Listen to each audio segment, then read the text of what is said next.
Greetings everyone! Welcome back to my channel tonight. Thank you so much for joining me here. Here's your fourth stimulus check update, fourth stimulus package update, and also daily news report. I will be going over the latest stimulus news and information in this video.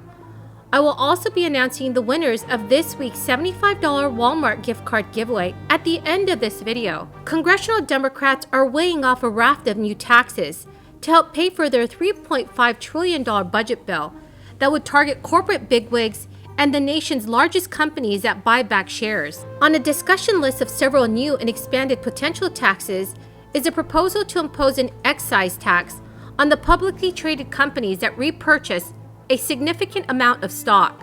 The list also includes a tax on firms with CEO pay that exceeds a to-be-determined ratio to that of the company's average worker. A discussion list is a draft of ideas that lawmakers assemble before formally pitching them in the House or Senate. Members of Congress will often circulate a list to determine which and how many members of its caucus support aspects of the plan. As such, key details like the threshold at which certain taxes would apply and the size of the payment have not yet been ironed out. The Democrats' plan also includes taxes related to carbon emissions, which would likely be opposed by President Biden and other moderate Democrats. The proposed carbon taxes includes a per-ton tax on the carbon dioxide content of leading fossil fuel producers, upon extraction starting at $15 and escalating over time. Another suggests a per-ton tax on carbon emissions assessed on major industrial emitters, such as steel and cement makers. A third offers a simple, per-barrel tax on crude oil. A related plan would repeal major tax subsidies for fossil fuels, including credits and accelerated deductions for extraction, preferential treatment of foreign income, and ability to avoid corporate income tax for pipeline companies. But the would-be taxes are not exclusive to corporations. So everyone, what are your thoughts about all of this? Please leave them in the comment section below. Good morning. So I'm a few minutes late. We're getting ready to head down to Louisiana and had a few things I had to do. Look, as we head into Labor Day weekend, we have more evidence of the progress of our economy from last year's economic calamity.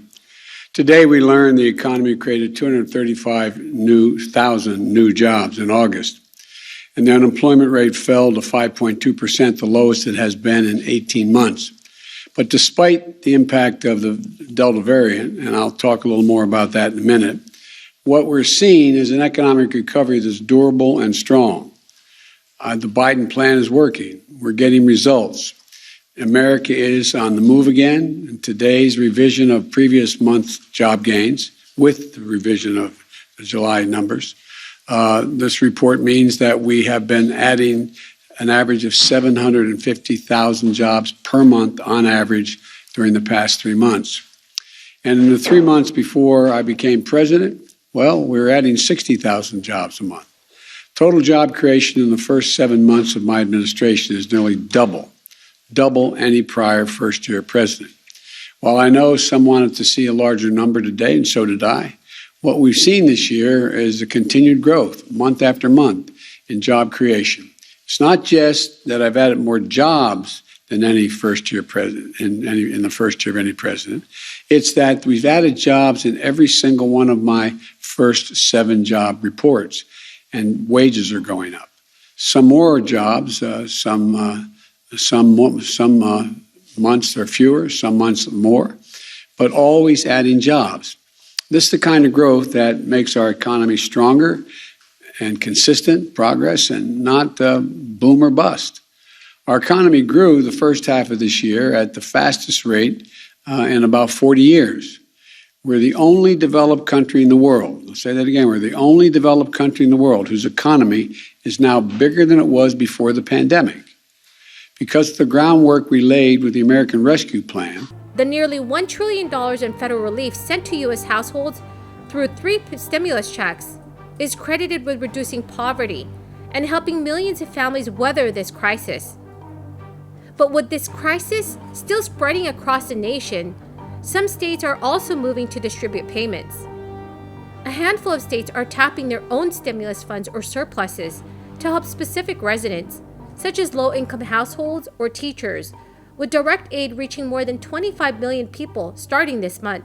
At the same time, many households have already spent the third stimulus checks, which the IRS started distributing this past March.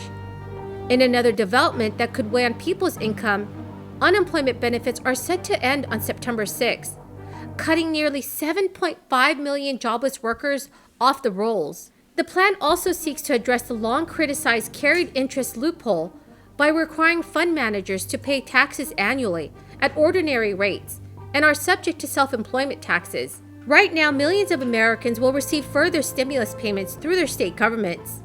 Several U.S. states have taken matters into their own hands and have introduced new stimulus checks to help their residents recover from the disruption caused by this crisis. With December 31st set as a deadline to distribute the money, some states have already started to dish checks out where they are needed the most. With December 31st set as a deadline to distribute the money, some states have already started to dish out checks where they are needed the most.